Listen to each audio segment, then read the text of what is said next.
Yo, what's going on, everybody? We are back in Paris. It's going down. It's the UFC, guys. We've got Nassourdine Imavov taking on Caio Borralho. It's the main event, and we've got a 14-fight card to break down. There's a lot of action that we have to discuss. And back in the driver's seat this week, none other than the man himself, Wiz MMA. There was a short break, but now he's back. How are you, my brother? Feeling rested and recovered, I hope. Absolutely. I'm glad to be back. I'm happy to be back, energized, and ready to make some more content. I just needed a little bit of a break. The burnout always sets in just from whether it's content, the betting, both. But I needed a reset, and I think the reset did me well. Over the past 5 events, I've profited in 4, so I will take it, and that's contender series included. But coming off of a nice couple of events, so I'm really happy with the results and excited to share some more great breakdowns with you guys and to talk some more fights with you, Liam. Let's do it. Absolutely, brother. And sometimes it can really be a blessing to get a little bit of time away, get a little bit of time to think, and then you come back feeling rested, recovered, and ready to attack. And my brother, where better to start than with the only ladies fight on the card? We got Shauna Bannon, Mama B, taking on Sam Page Hughes. And this is one that's going to get a lot of fanfare because Sam Hughes typically is in that underdog role. Now, obviously, we see she's flipped to a favorite, not just a favorite. She's a pretty sizable favorite in this spot as well. And Mama B, Shauna Bannon, she's got 2 UFC wins under her belt. But, you know, when you start examining them with a fine-tooth comb, certainly left a lot to be desired. That loss to Bruna Brazil, just okay as well. So, my brother, we'll have you start us off. What do you think about this matchup? Is there anything more to break down here? Do you think Sam Hughes gets the job done as a favorite? Do you think there's any props to target? What are you looking at here? I'll just break this down very, I guess, in a simple manner because there isn't really much to break down in this matchup. Fighter in Shauna Bannon, who doesn't really throw much offense at all besides the kicks. And then you have a pressure fighter in Sam Hughes, who can be a punching bag at times if someone throws volume, which Shauna does not.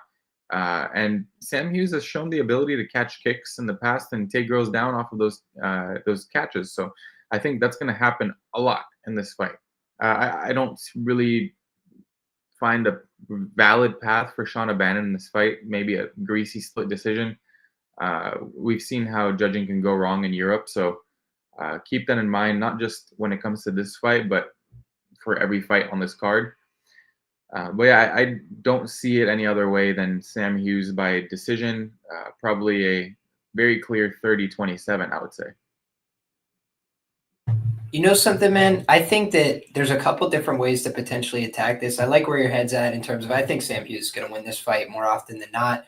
I joked in my article today that if Shauna Bannon didn't have the luck of the Irish, she could easily be 0-3 in the UFC. Gets dropped by Puja Tomar. Tomar's a 1-1 fighter in the UFC, not somebody that people are writing home about. Elise Ardeline, 1-2 in the UFC, takes her to a split decision, very close fight.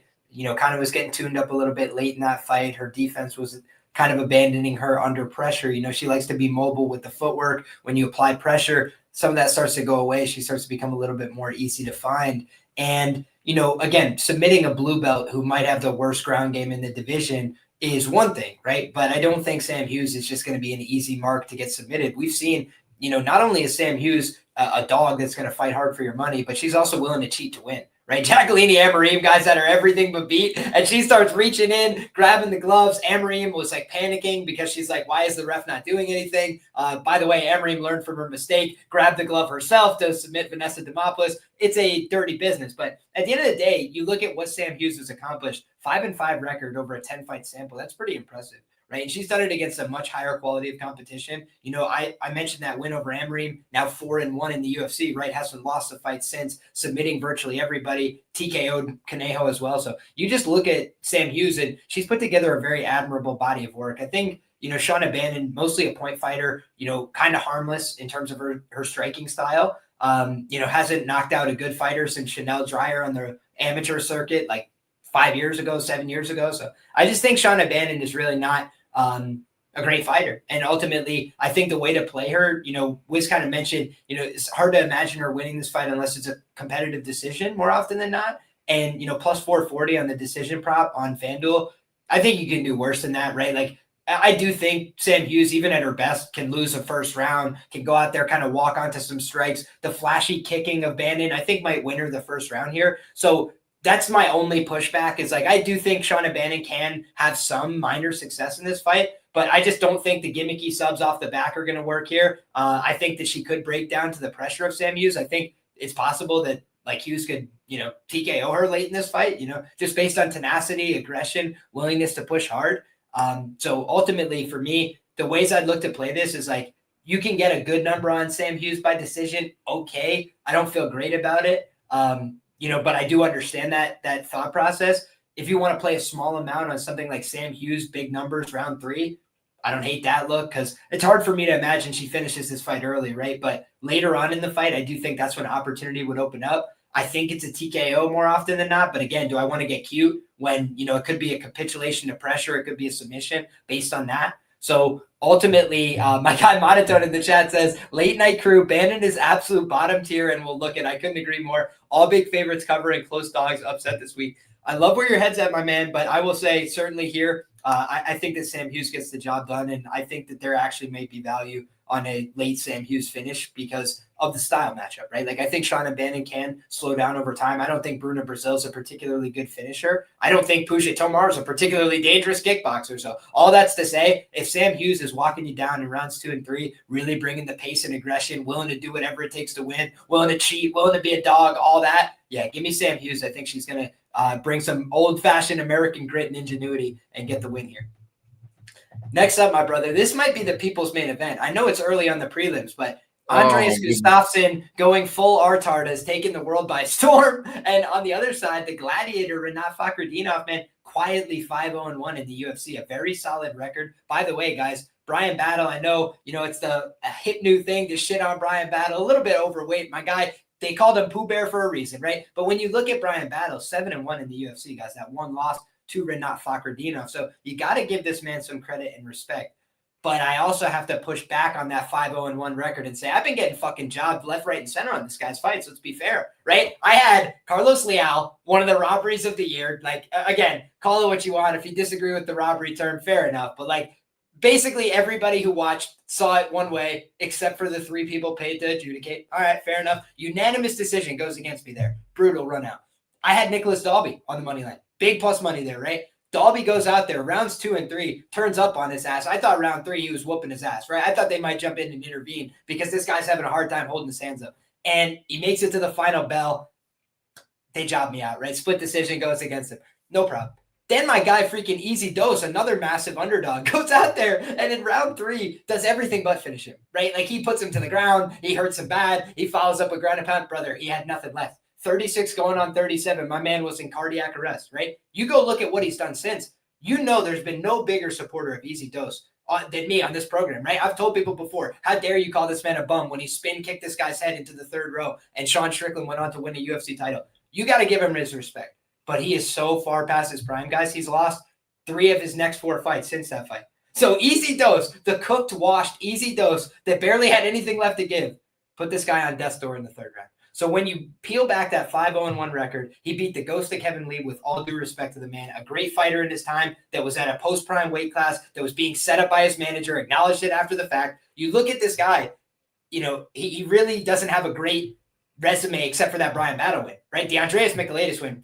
Let's just throw that out. All right, now we look at what's left. It's like he's got a bunch of really nip-tuck wins that maybe could have went the other way. And then he also had that really cool win over Bryan Battle that people might forget. He dropped Battle very early in that fight. So then Battle was kind of on like recovery mode, just getting out wrestled in autopilot for the rest of the fight. So when I look at, this matchup and how I see it going down, I see a guy in Gustafsson who, for my money, despite having way less experience and less quality experience, I just think he's a more violent son of a bitch, right? They're about the same age. They're about the same size. I think Renat's maybe a slightly more technical wrestler when it comes down to it. But I think the guy who's more gritty, the guy who wants it badder, the guy who's going to go out there and fight harder for 15 minutes, try and kill you, is Gustafsson. And for those reasons, I think he gets the job done, man. Like, I think if he's the more likely party to finish, and I also think he could out-hustle him if it's a close decision, give me Gustafsson to get the win and move to 2-0 in the UFC. But I will acknowledge, I kind of switched my train of thinking here, right? I thought Rinat would win at first. I was like, the back class, the experience, the wrestling.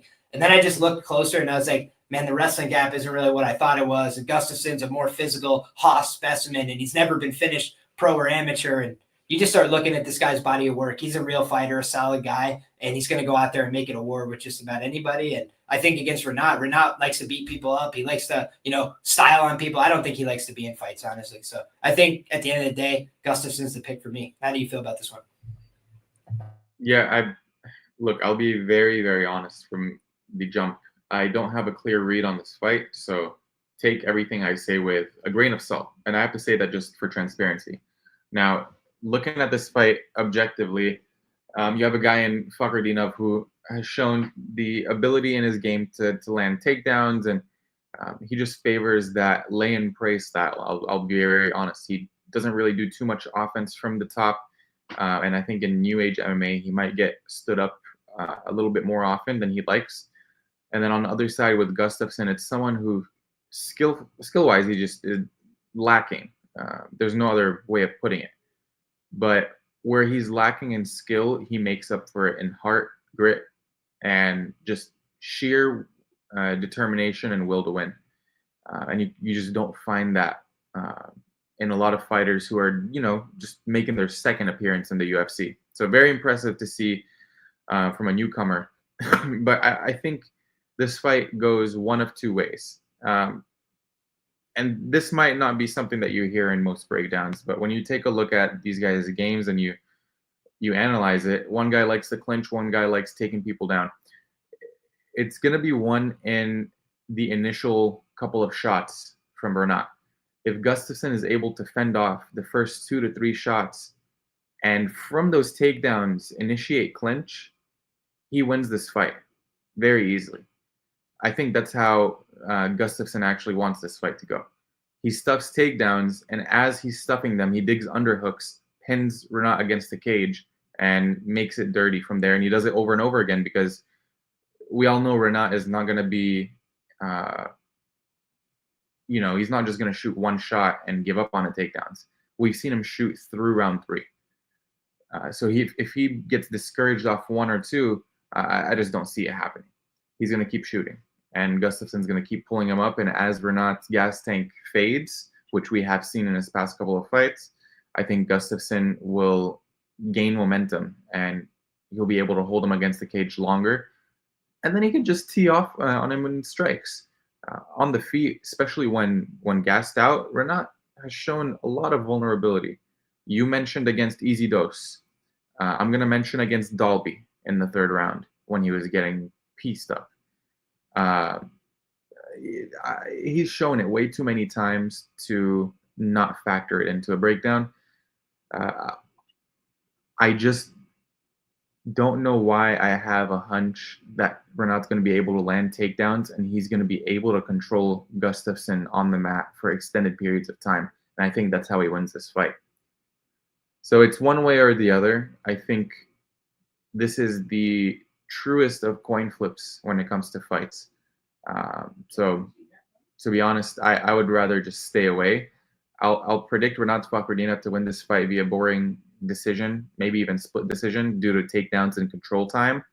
But if that's how he wins, it's going to be a very boring fight. If Gustafsson wins, I expect a very fun fight.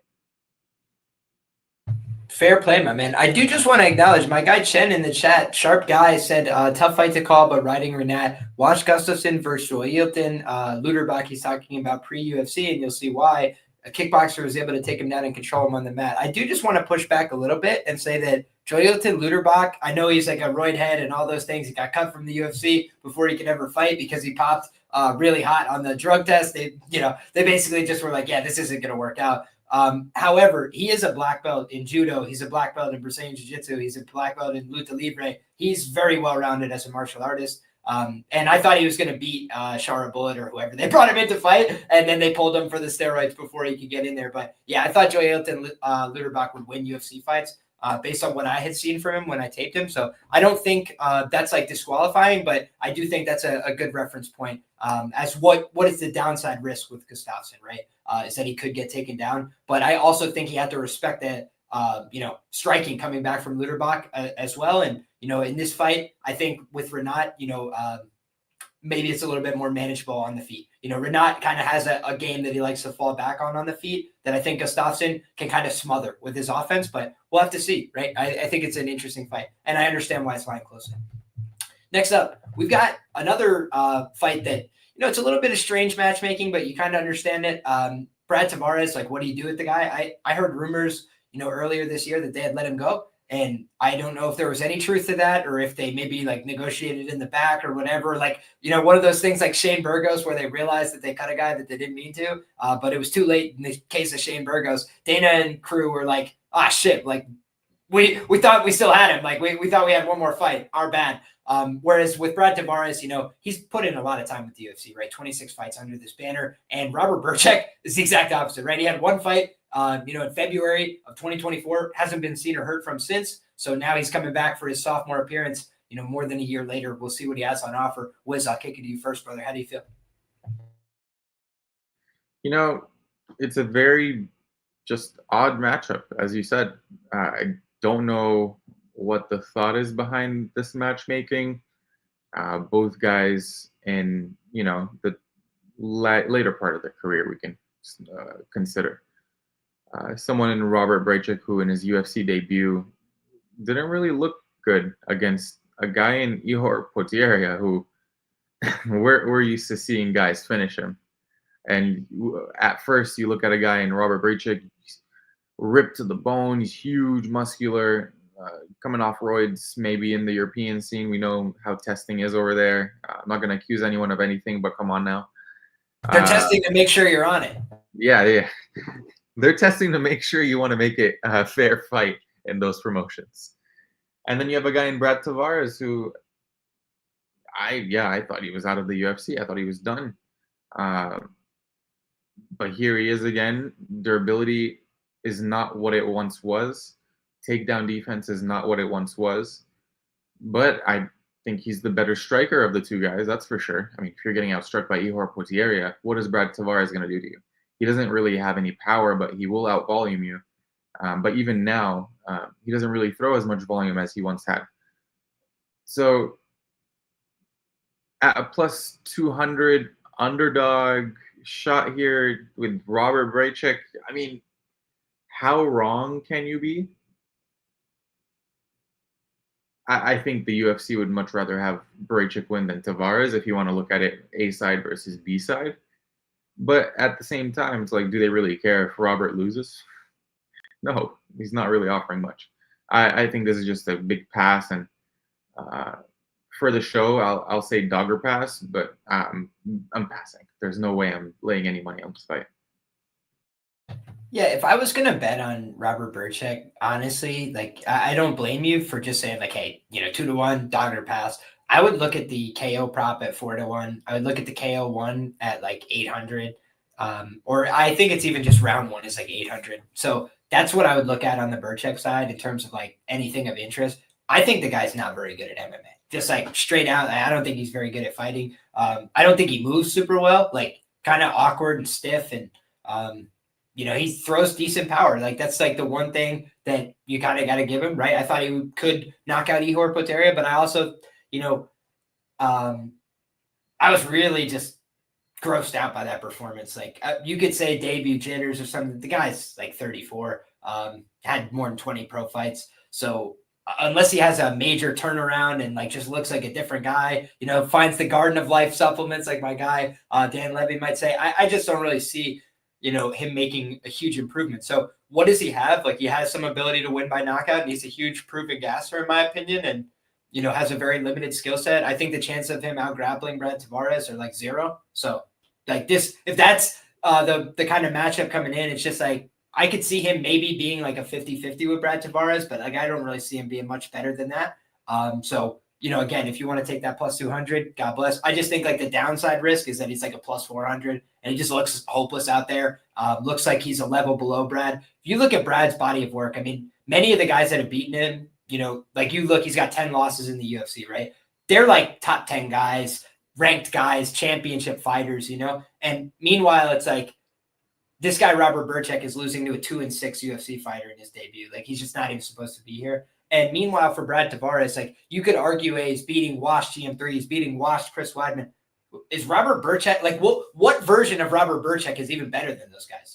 Like honestly, because I don't know the answer. If you took Chris Weidman off the set of the UFC weigh-in show and told him to go wrestle Robert Bryczek, I think he puts him on the ground easy. You know what I mean? Like, I don't think it's a competitive fight. So that's just the way I see it, man. Like, I think Brad Tavares is actually being brought back to kind of do him a favor. Like obviously it's in Paris. He's 37. His chin's a little bit wonky. Like, you got to give those acknowledgments. But the guy's been an anti-grappling specialist his whole career. He's very good at keeping a kickboxing match, and then he can win it 29-28, 30-27, grind out a close decision. That just feels like Brad Tavares here. And, this is a guy who's on the cusp, literally one win away from solo ownership of the most middleweight wins in UFC history at 17.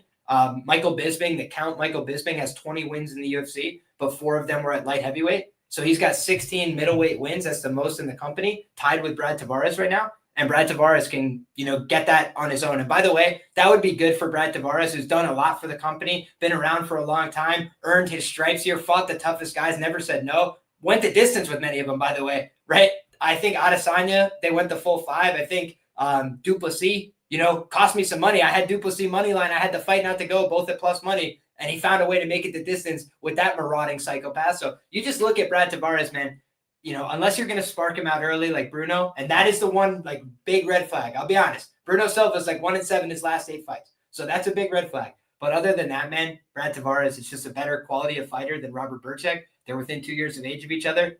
Brad's been more active. Like, I just think Brad's going to beat his ass. So give me Brad, in probably another lackluster decision. I think it would be his, 15th or whatever in the UFC. But I also think it's not out of the realm of possibility that Brad finishes him in 2 and 3. Brad's not a very violent dude. He's not a very mean dude. He's not like trying to finish people, but he almost finished Chris Weidman by mistake. Like he was just throwing them leg kicks and Chris was like on wobbly legs a couple times. And I just don't know that Robert Bryczek has a championship heart like Chris Weidman, with all due respect to the guy.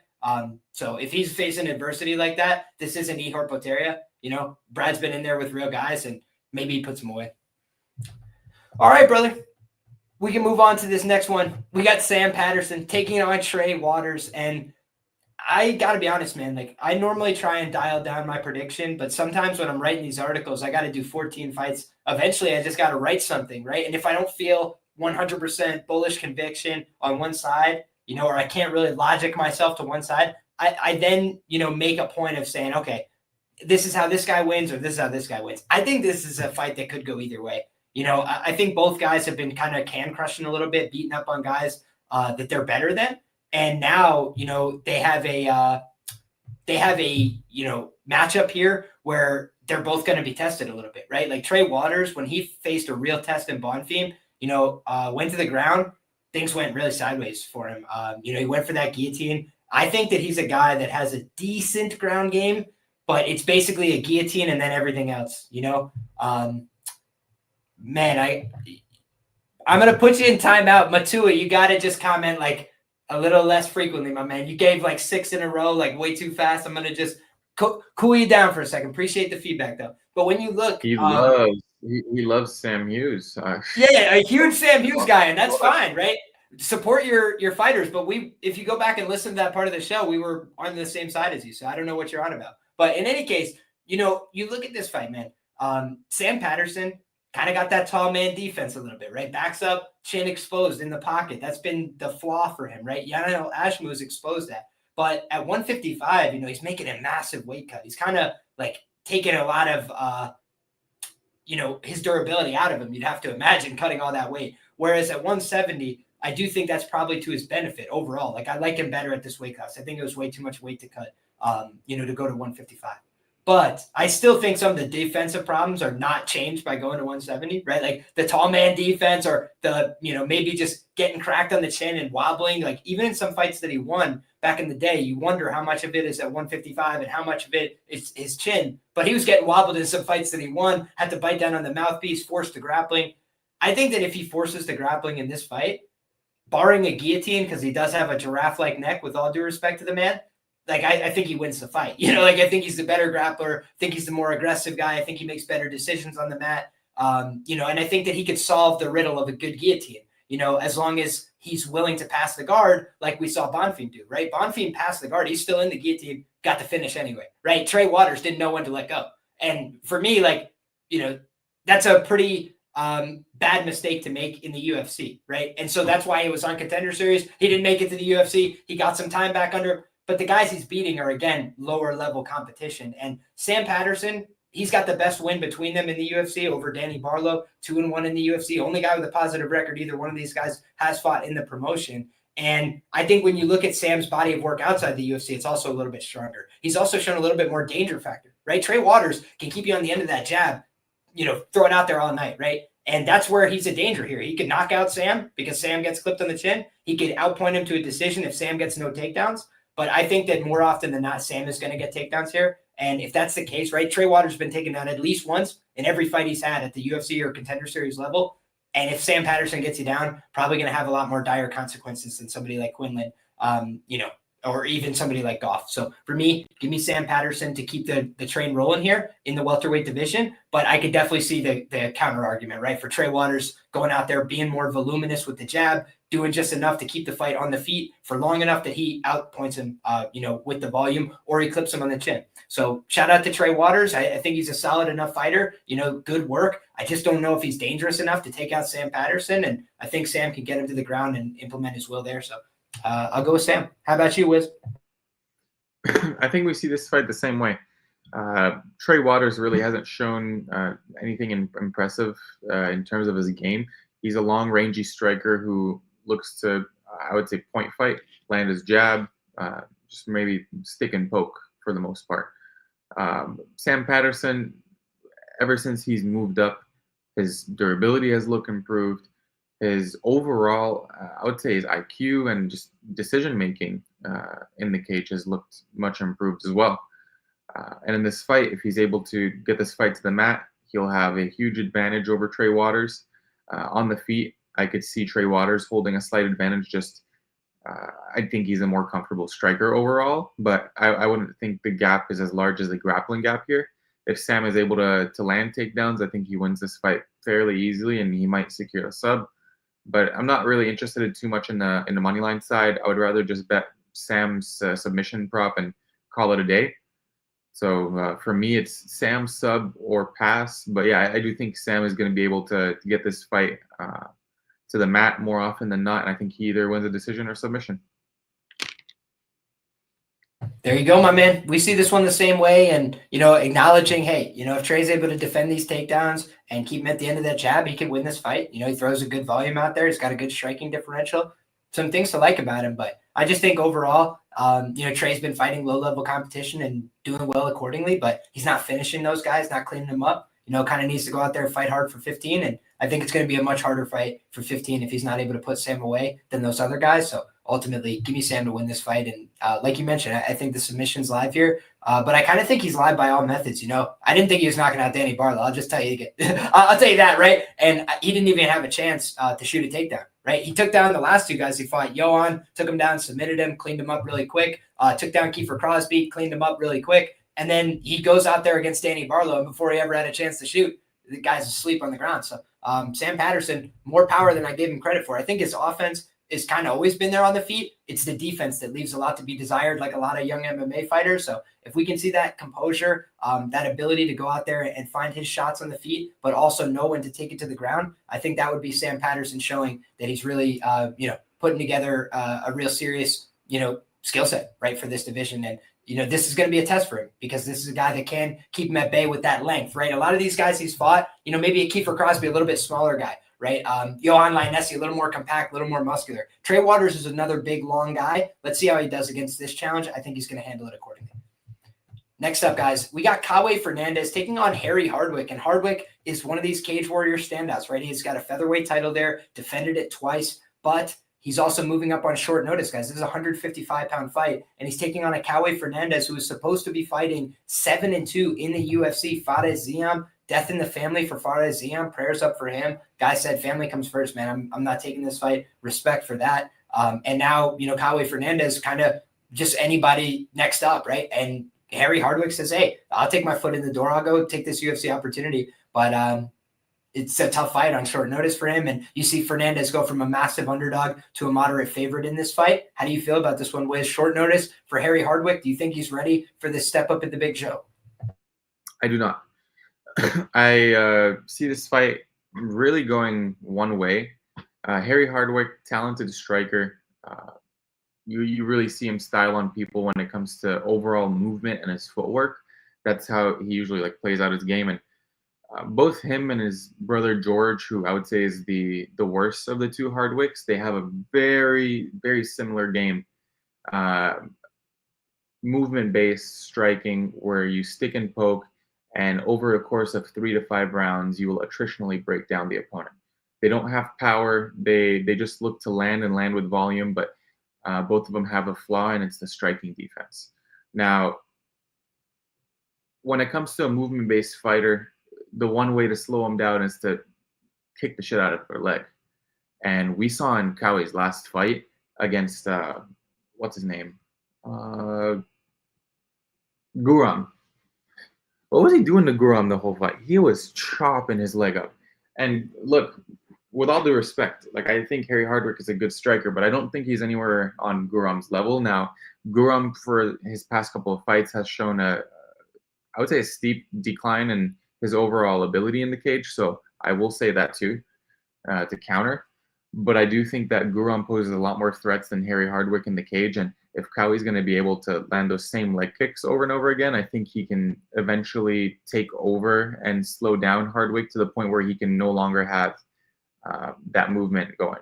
And Moyes, we've seen Kaui kick from both stances. So I don't think that should be an issue. I'm not saying this is a passionate take or anything at all, but I do think that the power from Caio Fernandes, given that Harry Hardwick is moving up on short notice, this is just under 2 weeks. Coming from Cage Warriors, I think this is the ultimate fade spot, and they're giving us a good line on someone who has multiple fights in the UFC, has multiple wins in the UFC against some okay, decent guys. So I'm going with Caio Fernandes. Yeah, I also ended up picking Caio Fernandes here. I think that Harry Hardwick is not a bad fighter. Going back and watching some tape on him, I do think he can win fights in the featherweight division. I think that this is off, though. I want to go back and check and just make sure that I'm not talking craziness. I believe Tapology is just wrong about the size dynamic here, and they are. So this is why you always like to check multiple sources. UFC does have, more accurate measurables, in my humble opinion, than a source like Tapology, especially if you ever see Contender Series, things like that. They'll update it on UFC stats, and then it'll change on Tapology subsequently. So I think when you look at this, you've got a guy who's going to have a 2-inch reach advantage in Caio Fernandes. He's going to be 1 inch taller as well. He's the guy who's preparing for this fight, for this date. Fares Ziam is a very serious challenge. You're getting ready to fight a guy who's 7-2 in the UFC, a guy who's got real knockout threat on the feet as well. Fares Ziam sent Matt Favola, straight to Hades, right? Don't pass go, don't collect $200. It was a brutal one-way ticket. And meanwhile, you look at this fight, I think Hardwick's a pretty tough guy. I think it would be hard for Caio to just put him down easily. I don't think this is a Muhammad Yahya situation, right? Like, looking back at that fight, like that was kind of a freebie, right? A give me for Caio Fernandes. But if you look at, the thing that really impressed me, I'm just going to click into Caio Fernandes's resume, guys. And it's this fight here against Mark Diakese, right? He ended up losing this fight. It was a split decision. But if we go and dig into the data here a little bit, he actually outlanded Diakese on both significant strikes and total strikes in this fight, right? And it wasn't huge margins. But what's massively surprising is that he got taken down in that fight 3 times, controlled for 8.5 minutes, and he still outlanded the guy on significant strikes and total strikes. Caio Fernandes trying to be violent out there, even when he's tired, even if he's getting taken down, even if he's getting controlled. Guy's trying to do damage, make you pay, hurt you. He recorded a knockdown against Muhammad Yahya, recorded 2 knockdowns against Guram Kutateladze, and absolutely blew him out of the water. He's outlanded all of his opponents on strikes in the UFC. Only lost a takedown battle against Diakese. By the way, I know Diakese kind of gets a bad rap because last couple fights he had in the UFC were pretty boring and he was just trying to keep his job. But guy's 8-7 in the UFC, right? Above 500 fighter, and that's a fair loss in your UFC debut, right? And just like I think, if Caio Fernandes goes on to have success, this would be a fair loss for Harry Hardwick, looking back saying, hey, I lost to this guy, but he's a tough guy, and I didn't have time to prepare. It's kind of like the built-in excuses, right? And so for me, it just feels like Howie Fernandes here was given a gift where he goes from having to fight this guy who's like a proven top UFC commodity at 155 pounds, highly motivated in front of his home crowd, and now he gets to fight Harry Hardwick, a guy that likes to go out there and put some volume together, but probably not going to be prepared to take massive kicks on the guard, on the arms, on the body, on the legs. Probably would like to do that on a full camp. And so his idea of normally winning a fight is building into it. And when you have a little bit less gas to give, it could take away from an otherwise really strong pressure fighter. I think back to an example, Michael Aswell. We'll talk about Balaji later on this fight card, but I thought people had a misunderstanding there that Michael Aswell wasn't going to be able to pressure this guy. I was like, no, unless you knock out Michael Aswell, he's coming forward, he's throwing hands, he's trying to put something on you. And he did that for about 12 minutes of that fight, but he ran out of steam there, right? And a guy that normally could push the pace hard for 15, he could do a title fight for 25 on the regionals type of thing.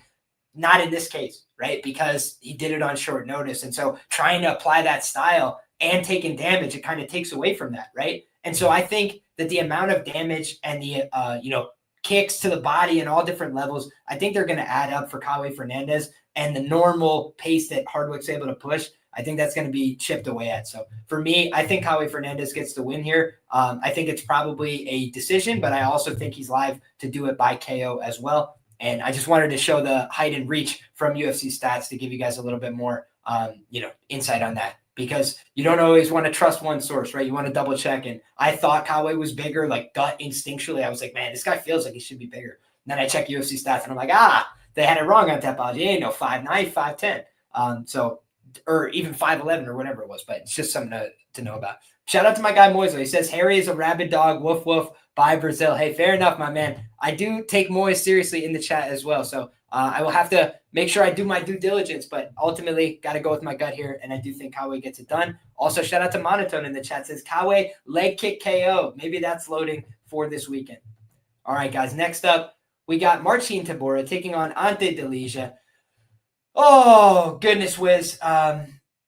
This is a crapshoot heavyweight fight. I wrote it up thinking, Delija, just because I think Marcin Tybura looks a little bit old in his last few fights. I think he's kind of looking washy, and I didn't think anybody know who Delija is coming in here. Then I look at the betting markets. It looks like Delija's kind of been seeing all the money floating in on him this week.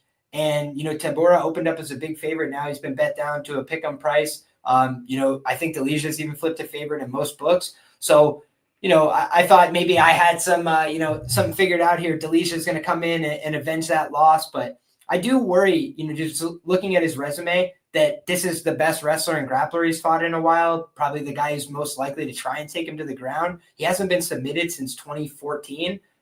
But, he does have a couple, KO losses, decision losses, kind of been out wrestled before. And that is a little bit of a mild concern for me against Tybura.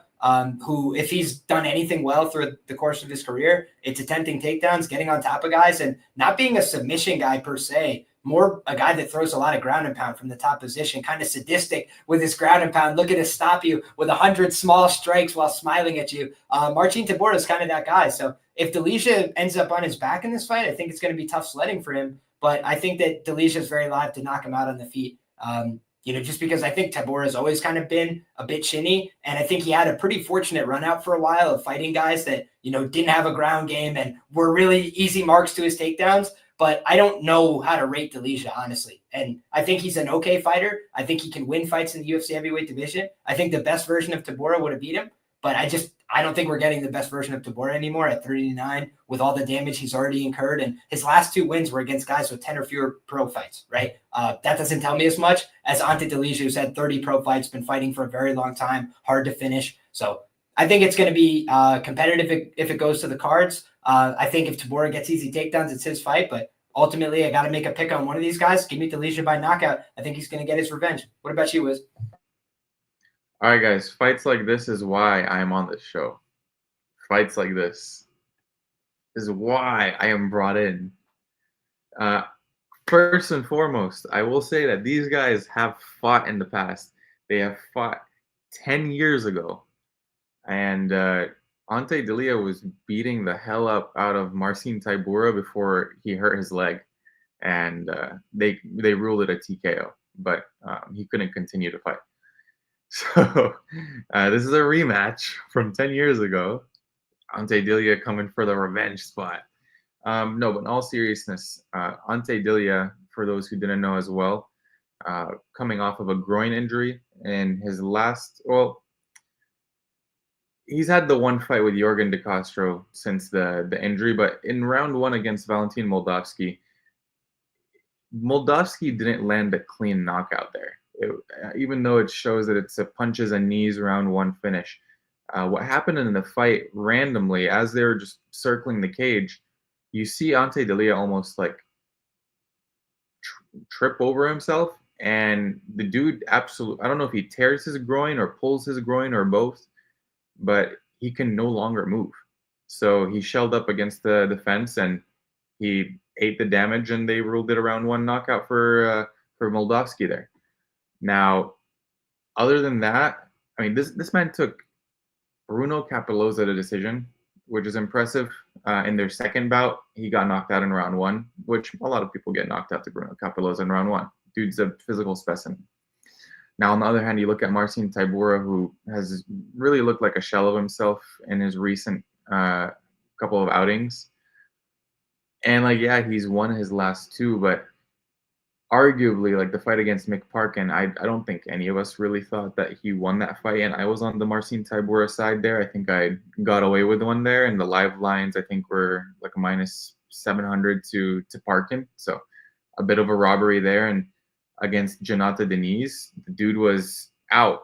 A couple of refs would have stopped the fight in the first round, and then he comes back, outlasts Deniz, takes him down, and finishes him.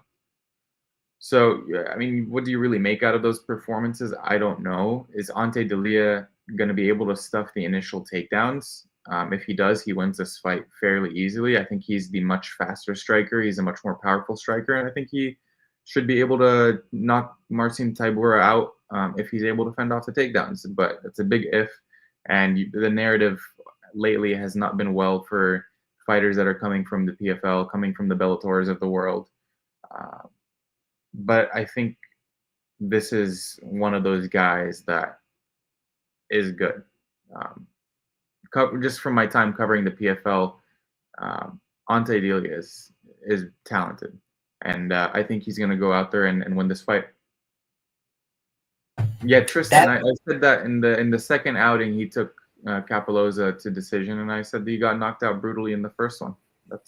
Thanks for restating what I said.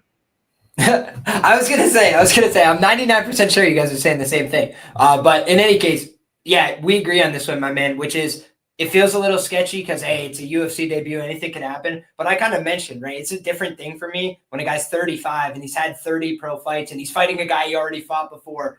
That feels a lot more doable than a guy coming in and it's short notice and, you're stepping up in competition, all these things, right? This feels to me more like, hey, these are just two guys. They're both, in their mid to late 30s, but one of them has a lot more miles on the tread, being Marcin Tybura in terms of the knockout losses, in terms of some of those things, whereas Ante Delija maybe still has a little bit more to give at 35.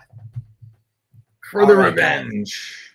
Exactly. Let's get some revenge in this. Hey, speaking of revenge, Umar Sy is looking for a little revenge this weekend, my brother. He was a big favorite last time out. Things did not go his way against Alonzo Metafield. But we kind of give a little bit of pause against Alonzo Metafield, right? Alonzo Metafield, 10-5-1 in the UFC. A guy who's very big physically. A guy that kind of at his best can really knock out, a decent guy, hit somebody with big power, get their respect, change the complexion of a round or a fight. That's who he is. So, he went out there, he won a clean round there. He arguably won 2 rounds there. That was a very close fight. I think some people would have given it to Sy, but ultimately, Metafield did the better work, deserved the win on the night. And so he gets the win. But did that tell me Umar Sy is like a completely busted prospect? Not really, right? He's 29 years of age. He's in a really thin division, and he's a big, muscular guy. He knows how to get takedowns. If they can get his striking cleaned up a little bit, if they can get his confidence, cardio, consistency on point, I think that is a winnable strategy for him at 205 pounds, where a lot of these guys can't wrestle so good. When they can't wrestle so good, their jiu-jitsu is not very good. And I just think that Brenson Ribeiro, he's a killer be killed guy. 16 out of 17 pro wins inside the distance. That one decision was against Caio Machado. Take your poison, right? Could have went either way in the UFC. Caio Machado been cut since 0-3 in the promotion, right? He beat what's the other guy's name? Dr. Nurgazayev. Did that guy look like a real fighter in his last fight? No disrespect, but that guy just doesn't look like he wants to be in the UFC. Like, I don't know if it's anxiety, I don't know if it's what, but like he looked like a different guy on the regionals, and then looks like he just doesn't want to be there in the UFC, right? Giving up 2 early submissions so far. So what does Brentson Imavov rate out as to me? Like a guy who can go out there and be killed at his best, but he's a gasser. Magomed Gadzhiesulov was there to be had. I wrote up how the fight would go. I said Brentson Imavov sub in round 2, guillotine choke. He puts the guy in the guillotine choke in round 2. He's got everything wrapped up, dead to rights, loses position, lays on bottom, feeling sorry for himself. It was just horrible to watch, man. As a guy who bet Brentson Imavov that night, just disgusting to watch. I think that the guy is built for going out there and finishing early. Anything beyond that, you're playing a crapshoot game with a guy like Brentson. And I just think Umar Sy is a much better process for winning fights. I think he's going to take him down. I think he's going to beat him up. And I think he's going to earn his first UFC knockout. I think he's just going to TKO Brentson Imavov by getting on top of him, beating him up, and beating him up until the fight's over. So give me Umar Sy via smash machine on top. I think he's going to show off his physicality, and I think he's going to show off his takedown. So that's the way I see it going down, man. Shout out to Brentson. At these prices, I can never blame somebody for a guy that goes out there to give you a chance in round 1, throwing heat, right? He's got a submission game. I just don't think it's going to work. Like that Kimura trap stuff that he was doing against DR, I don't think that's working against these big muscles, man. And, otherwise, like he's basically a free takedown waiting to happen. So I think Umar's going to blast through him, get his takedowns, and beat him up from there. How do you feel about this one? Yeah, I don't really feel like there's too much to add. Big favorite price tag warranted, I think. They kind of just told Umar Sy, it was like, hey, you want to win? Here's Brentson Ribeiro. Go take him down and do what you do. So yeah, I just think Umar Sy inside the distance has some room. Dude, here's the other thing I'll note. I had actually shouted out Brentson Imavov on Dana White Contender Series. I said against Bruno Lopez, I was like, no way this guy should be plus 400, because I just didn't really rate Bruno Lopez like that. I don't think he's that physical. I don't think he could take a great shot. Umar Sy just fought Alonzo Menefield. There's a pretty proven threat of knocking somebody out at the UFC level. And, we watched how that fight went, right? It was competitive. I think Brentson Imavov would get sparked out by Alonzo in devastating fashion. 2 losses in the UFC by devastating knockout already, including guys. Here's the detail that I don't hear many people mentioning. In June, the guy got absolutely splattered like a bug against a windshield in June, and now he's back. It's September 5th, going on September 6th. Is this safe for him to be back fighting? Like, God bless and good luck, my brother. I think it's not going to end well. The splatterings are okay to happen every 3 months.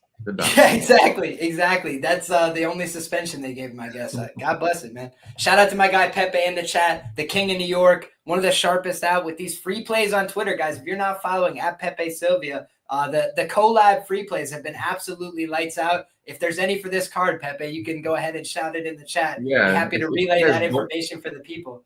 If you guys don't like free money, then I don't know what you guys are doing. Absolutely. And shout out to Chen in the chat, says Umar smashes bounce back W. Brentson gets taken down way too easily. Absolutely. We couldn't agree more there, Chen. All right, guys. Next up, we got William Gomis, the ultimate weasel, known as the Jaguar, taking on Robert Ruchala. They are constantly chanting this guy's name when he's fighting in KSW. So, you get used to hearing it. I don't think they're going to be behind him, in Paris. I think they're going to be behind William Gomis. When he fought Yanis Gemori, that's enough ease for this breakdown. When he fought that guy, the crowd was behind him, I felt. They were kind of lukewarm on Yanis Gemori. And I think when you look at this guy, man, William Gomis, he's not everybody's cup of tea, but he is a skilled fighter. The way he's gone out there and managed these tasks, he's outlanded 4 out of 5 opponents in the UFC. The one guy he didn't outland was Hyder Emil, who pressed him in a small cage like his life depended on it for the full 15 minutes. And he made William Gomis fight him. William Gomis landed 100+ significant strikes in that fight. But unfortunately, Hyder Emil landed like 115, and he pushed forward. His optics, they were a little bit better, right? So you got to give a lot of credit and respect. Ruchala on the feet, he's an effective guy. You know, he can go out there and throw that stabbing teep kick to the body. I think that's his best strike. If I'm clearly more of a wrestler, grappler guy myself, right? But if I had to credit him, like watching the tape, that stands out to me. It's like, man, that's one of his best strikes. He goes to it a lot. He likes to find guys with that teep kick to the body. If you're a kicker, having good teeps to the body can be important in MMA, because if you just go round, guys can start to catch it. They can get a beat on that. I think he does a decent enough job throwing that teep kick to the body, keeping guys at bay, and then trying to stick, a long jab out there, right? I'd say those are his best weapons, right?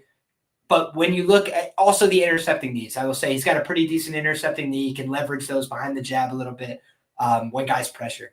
But, you watch that Saladin Paranasi fight, and it was like a mugging, like I know that in the highlights that they show at the beginning, like they kind of had that, like, he knocked him off balance once or twice. But bro, when you watch it in the context of the fight, like I thought Paranasi like slipped twice and otherwise beat the shit out of him.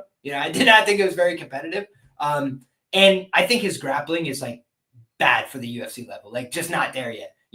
When you watch some of these fights that he's having, Damian Stasiak, Stasiak's taking him down multiple times, taking his back. He's on top of Stasiak, gets reversed, right? Like he's getting swept from the top position by guys that are not this ilk, right? And it's just like, those are the things that for me give me a lot of pause about him coming in here. Paranasi, I felt like if he was a more effective grappler, would have submitted him on a number of occasions. Like, I think he's tough. I don't think he wants to give up easily. I think he's a guy that is a real fighter. Like he wants to go out there and fight. But I just don't think he's going to be ready for this, man. Listening to his interviews as well, the kid sounds like a little bit, overwhelmed by the moment, talking about he was so nervous to spar Poirier and he's so nervous to do this. It's like Gomis has had 5 UFC fights. He's 3-0 in Paris. Like I just feel like this guy kind of gets the program here. And I feel like this is going to be a wake-up call for Ruchala, who I think can win fights and, can have some success in the UFC. I just don't think his grappling's really there. And Gomis is not normally a guy I'm looking at as like, wow, he's got grappling upside. I think he might have grappling upside in this fight. Like, I think he might be the superior grappler.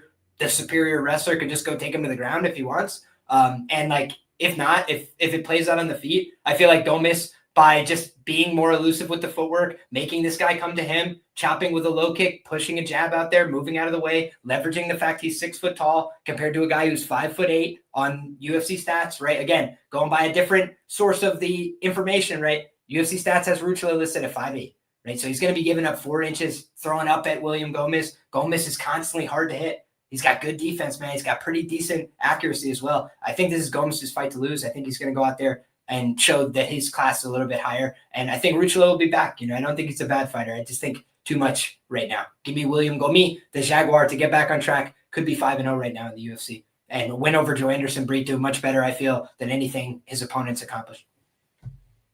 Yeah, I'm kind of salty and glad that you brought up the interview bit with Ruchala, because I wanted to bring it up.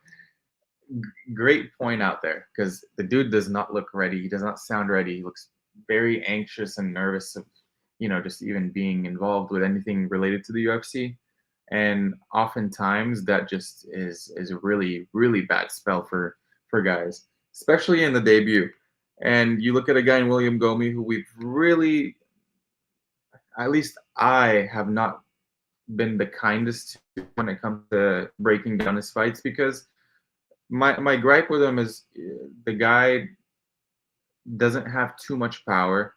At times he can be low volume, and I could say that the IQ could be questionable as well. But all of that is happening against, I would like to argue, maybe not just 1 tier, but 2 tier fighter level above Ruchala. And I just think this is a very big step down in competition for Gomis, very huge step up in competition for Ruchala. On one hand, you have a guy in Gomis who can really play tall and point fight you, or put it on you attritionally if he's really feeling it and, unload volume. And Ruchala is a guy that just, he does eat shots pretty clean. Now, I do like the kicking game from Ruchala, but I don't think it's going to really be as effective on Gomis, who can switch stances. So I just think that Gomis is going to have his way in the striking and in the grappling, as you mentioned. think Ruchala is a 0. I don't think Gomis is really going to need to go to the grappling at all. But I'm going to be a little bit bold with this one. I think the moment's going to be too big for Ruchala. I think Gomis is going to be able to get him out of there. I'm predicting a third-round attritional knockout from William Gomis here. I think Gomis is one of my probably favorite, I wouldn't say moneyline sides because I wouldn't play it at this price, but I won't blame anyone who parlays him. You know, I will give a little bit of a controversial-ish take, but William Gomis is 1-1 career to the submission, right? He's not known for a submission game, but he has shown he's willing to attempt them in the UFC. He's been willing to mix it up with guys on the ground as well. And I think that, you know, he's got the length, the size, and the experience to probably go out here. And even if he hurts this kid, I don't think this kid's a quitter, you know, unless he gets really tired. Right. So I do think like you could break him down over time, but like in that Fernandes fight, he took a lot of damage and like, you know, Fernandes had to kind of prove his point at the end, keep throwing those kicks. And I felt like he just ran out of gas and literally like couldn't get up anymore, like kind of quit in round 4. He's only got 3 rounds to work with. Gomis isn't the most aggressive guy ever, but I just have a feeling like there's probably going to be a little bit of a levels gap here. And if Gomis is willing to push it to the ground, I think that would give him opportunities. You look at a guy like Gomis, right? You'd expect a guy with virtually no submissions in the UFC or at this kind of level to be a massive price to get a submission, right? It's only plus 750 on Bet Online. It's actually been hit down from the opener, and it's plus 1100. I see best available. For me, that's like almost like a telling line. Like, wow, this guy who never gets subs is 11-1 to win by sub, best available. They kind of are seeing what we're seeing in terms of if it's not today, like this guy will get submitted in the UFC if he does not make big improvements. So I think that that's just something to keep in the back of your mind, guys. You know, obviously make your own decisions, do your own research, but I think that his ground game, he trains with Gamrot, you'd never know it, right? Just based on the decisions he makes, based on the fact he's constantly giving his back, you know, falling off of top position, just some things that are really concerning for me at this level. So ultimately, I'm going to have to go with Gomis here to get the win. And I think it's possibly finishes late or just outworks him to a decision.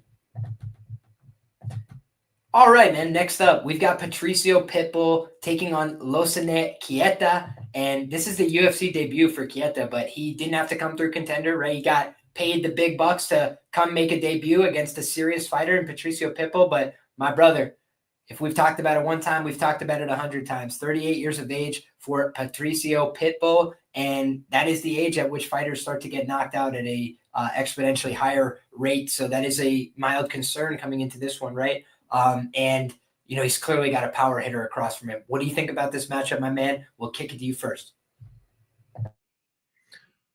Probably one of my most anticipated debuts in some time here with the Losene Keita. Dude was a double champ and clearly has the power, has the striking, can mix it up, is durable. Sure, he's been knocked out once, but dude is legit. And on the other side, you have Patricio Pitbull, proven veteran, also multiple division champ in 3 different divisions. At 38 years old, has been hurt in his last 3 against guys who are not really the biggest hitters, is my issue. And then you have a dude who is 11 years younger than him, hungry, I would say more fit for the featherweight division. I think Patricio Pitbull is more suited at 135, if not 125, when he was in his younger days. Yeah, I don't know, man. I just don't see any other way that this fight goes except for a Keita knockout.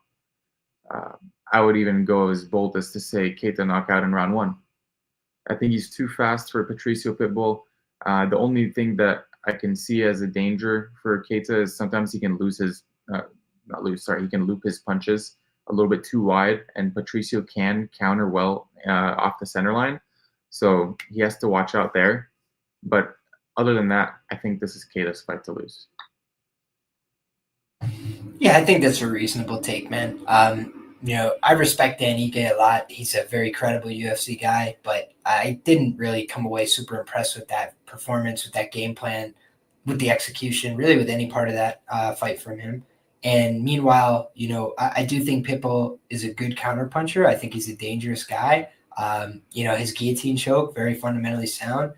The guy's a great fighter, but every dog has their day. And I think it's unfortunate for Pitbull that he kind of came over too late. A lot of these Bellator guys have, the UFC doesn't do these guys any favors really. And I think this is a perfect example, right?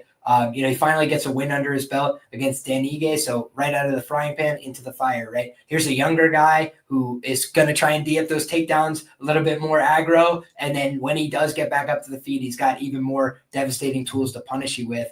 And when you look at this fight, right, we go take a look at the UFC stats page. 5 inches is the reach advantage for Keita. He's also got a 2-inch height advantage in this spot. He's also 10 years younger in this spot. So there's a lot in this data that says, like, you got to favor the favorite, right? Like, you got to favor Keita in this one. The downside risk is like, hey, UFC jitters, they're real. They can get to guys, just because this guy's really talented doesn't mean he's not going to get the jitters. That's a possibility, right? Patricio talked about it. Every guy, virtually up and down the board, right? Eddie Alvarez loses his first fight, wins the title 3 or 4 fights later, right? Anything's possible. But you look at this guy, and I do think that the athleticism jumps off the page. When you talk about guys that their name has been ringing out outside the UFC, few and far between these days, right? And I do think this is another one of them where this guy's name rings out. And it's not like the UFC did their classic, right? What does the UFC normally do when they want to see you fail? Get a guy that is really tough to deal with, but not that popular from the UFC to beat you. And that is what they did with Patchy Mix and Mario Bautista. 8 wins or whatever it was in a row in the division, but doesn't have a huge profile. I told everybody, I'm a huge Patchy fan, but unless Patchy subs him, it's going to be a very, very difficult fight, right? And Patchy could hardly shoot a takedown, much less get a takedown in that matchup. They gave him a Bellator guy, right? Like UFC and name only. He's 1-1 in the promotion. Yair gave him the tour of the octagon. And now he's got to go out there and fight this guy who's a big young athlete. Is that more like Yair or is that more like Dan Ige? Sounds a lot more like Yair to me. And by the way, if you were going to exploit somebody for having a poor ground game in this division, I would expect it to be Yair. No disrespect. Brian Ortega has looked like a shell of himself in every fight except for when he fought Yair Rodriguez in his last 5 fights. And meanwhile, you look at this fight, it's probably not going to fare too well for Pitbull unless he's able to, discipline this guy with his power early. So shout out to Pitbull, man. I do respect the guy a lot, but I think he came over too late. And I think this guy came over at the right time. 27, I think he's ready to go right now. And I think the power is something to be reckoned with. But here's the other thing, man. I think if they go the distance, those big moments, those big shots, and the ability to sustain throughout, I think could be a difference maker here. Pitbull is 38 years of age, guys, and the things that tend to go as you get older is cardio to push for 15 minutes. I know Pitbull tries hard, shows up in good shape, all that stuff, but it's one thing when you can control the fight, and it's another thing when the fight's coming to you, and I think Keita is going to be bringing this fight to him the whole time. All right, man. Next up, we got Axel Sola taking on Rhys McKee, Skeletor, the Irish Devil. Rhys McKee, shout out to Rhys McKee, man. He needed a win so effing bad in his last fight, and he got it. Sent Daniel Frunza to the land of wind and ghosts. I think it was 4 times he put him down, man. Rhys McKee out there putting on a clinic out there with that Irish boxing up the middle. That being said, Rhys has lost a bunch of fights in the UFC. You got to be cognizant of that coming in. But for me, man, it's the level of competition. It's the fact that Rhys McKee is 29 years of age. He's lost to some guys in the UFC that forced a wrestling and grappling pace on him, that had way more UFC experience to fall back on. Now he's the guy with a little bit of octagon experience. Now he's the guy that's starting to feel some confidence. And by the way, before his last fight, I told people I thought I was expecting a better product from Rhys McKee because of an interview that he did with Paul Hughes. Shout out to Paul Hughes, the Big News. Shout out to the Big News podcast. He had Rhys McKee on, and they talked about the fact Rhys McKee was kind of, fucking about and doing family stuff and kind of, in and out of his MMA career, and so happy he made it to the UFC. And then he realized, hey, I'm on the verge of being cut. I didn't come here to just be a part, right? Not to be cliche, but that's basically what he said. He's like, man, I'm a good fighter, and now everybody thinks I'm a bum because I keep coming to the UFC and losing all my fights. But meanwhile, they don't understand that I'm a family man. I got this to do. I got that to do. And he said, so I basically told my family, I got to do this. I got to zone in. I got to get locked in. And he said, I'm going to beat Daniel Frunza. I'm going to knock him out. I'm going to let people know who I am. That's what he did, man. He came out there and made an absolute statement. So is he still Rhys McKee? Get into a fight, give one to take one to go? Yes, he is. But I think Reese McKee, in terms of his preparation, his cardio, everything else has been much more dialed in his recent, preparation, right? That last camp, I feel like was the best Reese McKee in terms of what he can offer. And so now coming into this fight, a guy who's taking, a leap up in competition here against Reese McKee, coming from the French regional scene where he's fighting, guys that he's way overqualified to beat. I always say, like, sometimes these guys can do a Tommy McMillan and go from fighting nobody to they're in a really hard fight and they find a way to do it. Some guys can do that. Very few and far between. Shout out to Tommy McMillan. That was cool. But for me, it's just like, I have to see it to believe it in some of these cases. Reese McKee is out there fighting fucking Khamzat Chimaev and these guys. Yeah, you're not going to win those ones, right? It's going to be a tough night at the office for you. But Reese McKee's been there, done that, paid the dues, fought on the regionals, done it the hard way. And now he's got that momentum and that confidence finally under his belt, trains with a good group of guys, Paul Hughes, and then they're smart guys trying to give him good game plans, give him a way to win these fights. And I think that maybe Axel can go out there, shoot some takedowns, try and get, his top position going or something. But ultimately, I think Reese McKee, Skeletor, he's finally putting it together, man. And I think he's going to win this fight. So give me the Irishman, Reese McKee. I didn't pick Shauna Bannon, guys. I'm not here to just sell Irish people to you. But truthfully, I think Reese McKee is the side in this fight, personally. So for me, it's a dog or pass situation. What about you, my brother? Yeah, I tend to agree. I think McKee is the more aggressive fighter of the two, and he's fought the much harder level of competition. Like, that's very apparent just by the names. I'll be very honest in saying that I've only taped 2 to 3 fights of both these guys max, because I was not initially interested in the matchup. And as I dig deeper, and maybe I have to tape it a little bit more, but I tend to just think that Reese McKee is going to be able to be the aggressor in this fight. And I just tend to think whoever the aggressor is in this fight will end up be the winner by knockout is what I'm predicting. But yeah, not the clearest of reads just yet. I have to finish tape and then I will report back. Absolutely, my brother. I do want to just point this out before we move to the next fight. Reese McKee, guys, will enjoy a 4-inch reach advantage in this fight as well. He's got more UFC experience.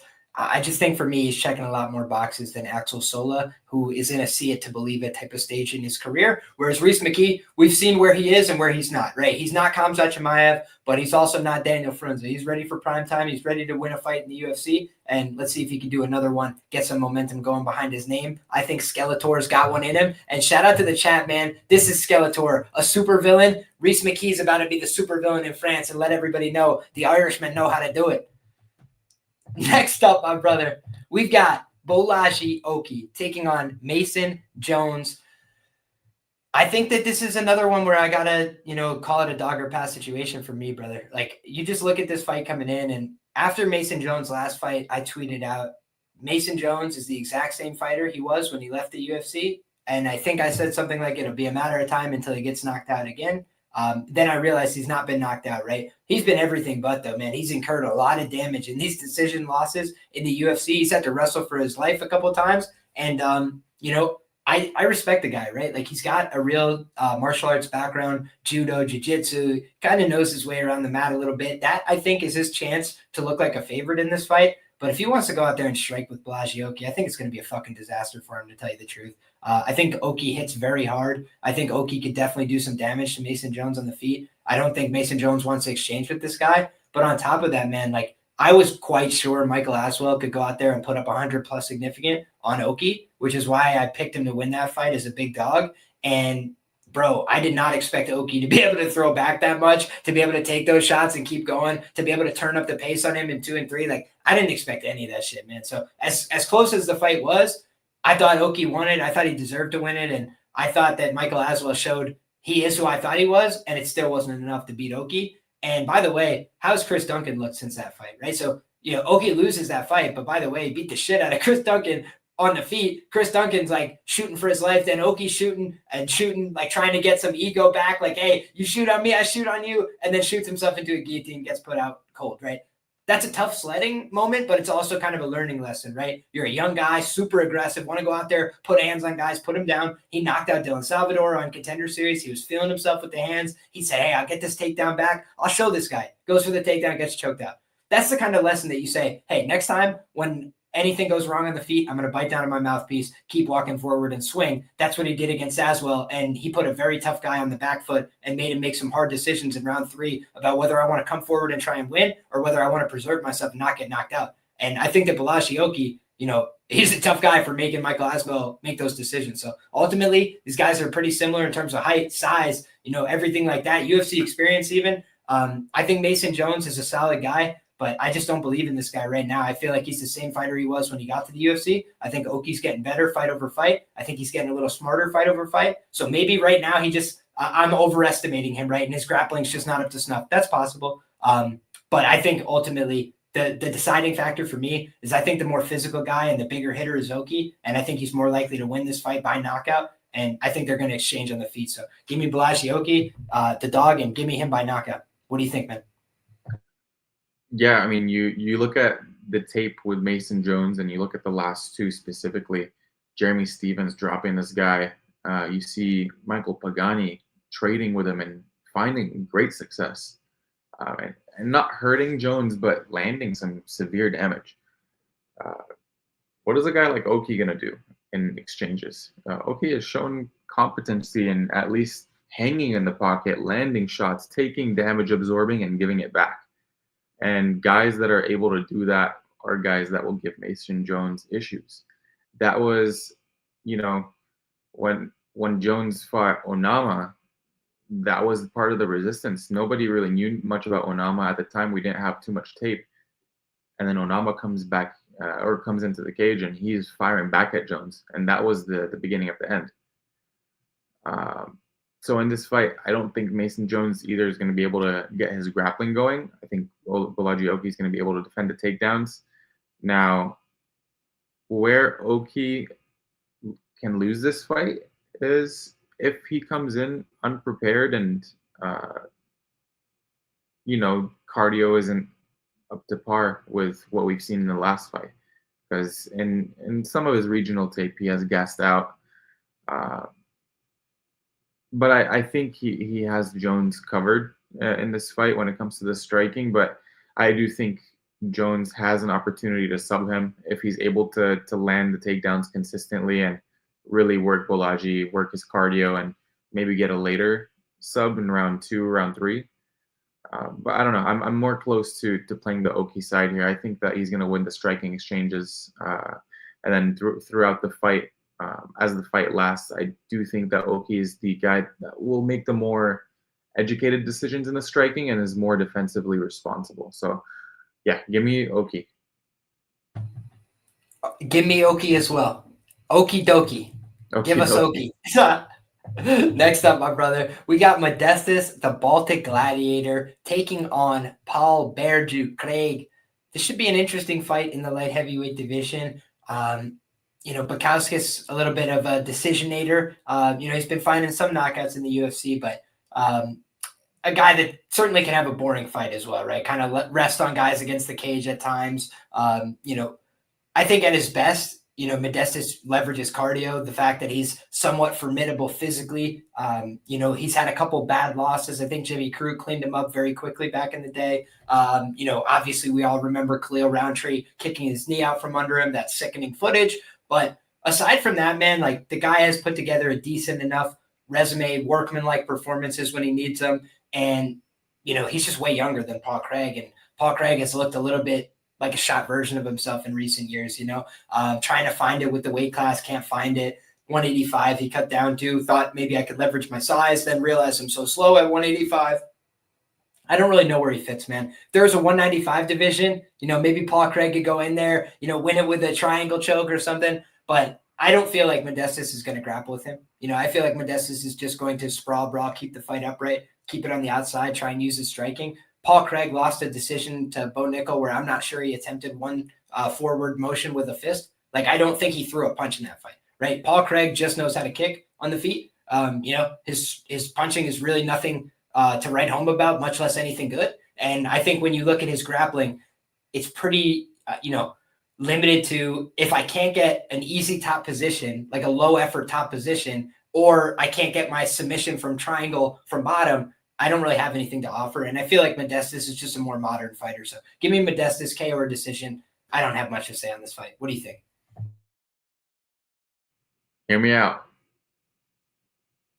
Can Paul Craig catch a kick?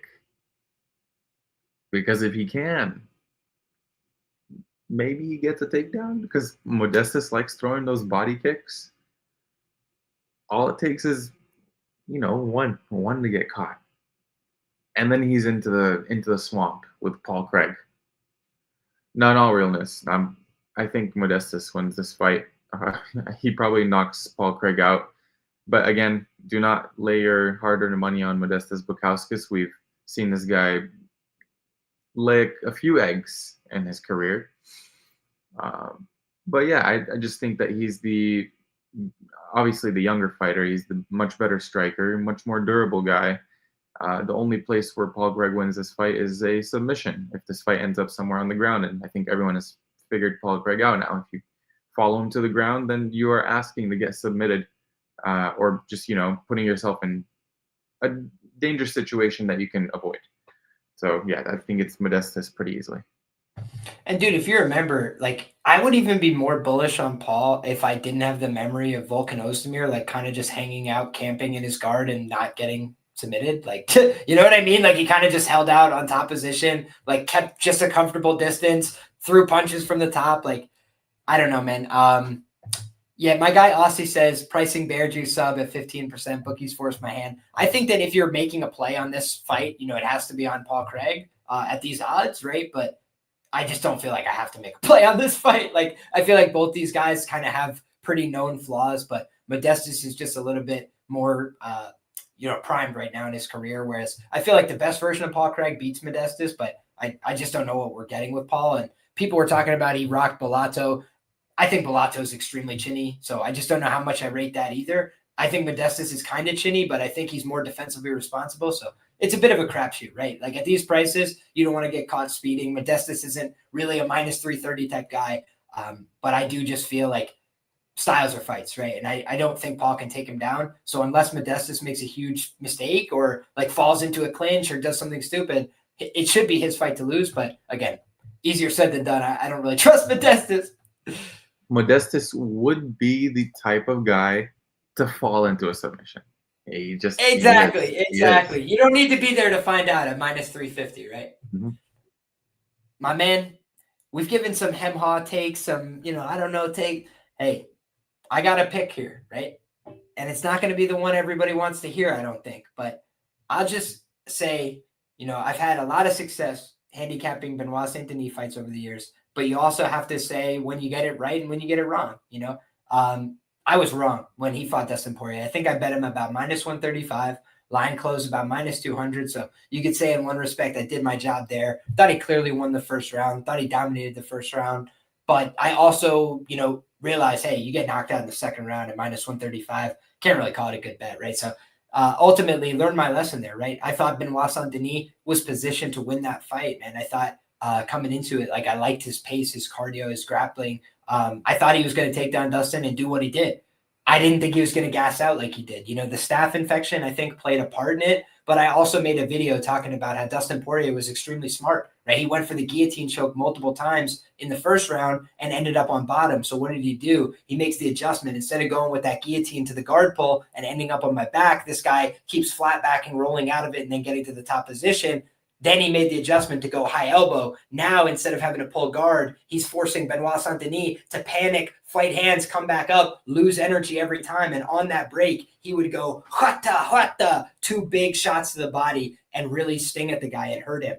And, Dustin Poirier, he's used to being in those high-paced wars, man. Look at Dan Hooker and the fight that they put on over 5 rounds. Dan Hooker nearly killed him in round 2. And then they come back out and Dustin put a freaking clinic on him late in that fight. Dustin Poirier knows how to win a dogfight.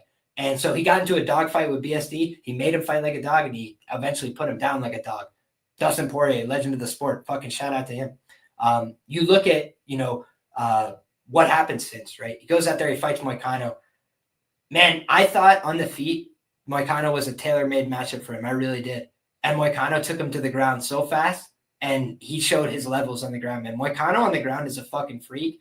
but his wrestling is normally not on point like that. He's gotten better with his wrestling over time, and his wrestling was the biggest difference maker there. He got him down, he held him down, and Moicano's got good ground and pound, man. He didn't put it together until later on in his career, but look at what he did to Jalen Turner. When he got him to the ground, he didn't just like start touching him. He beat him up, man. He fucking did damage. He took some life out of him, right? He made him question some decisions. Did the same thing to Benoit Saint-Denis. What was the difference there?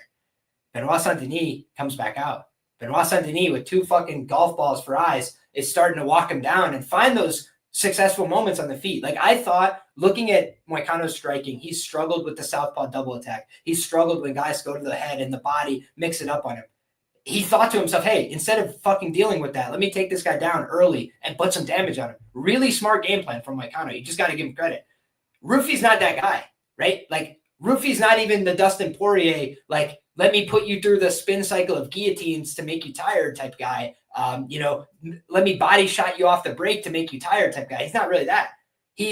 I'm going to paint an artistic picture with my striking, using my kicks, using my length, using that big power in my hands. That's what I'm going to do.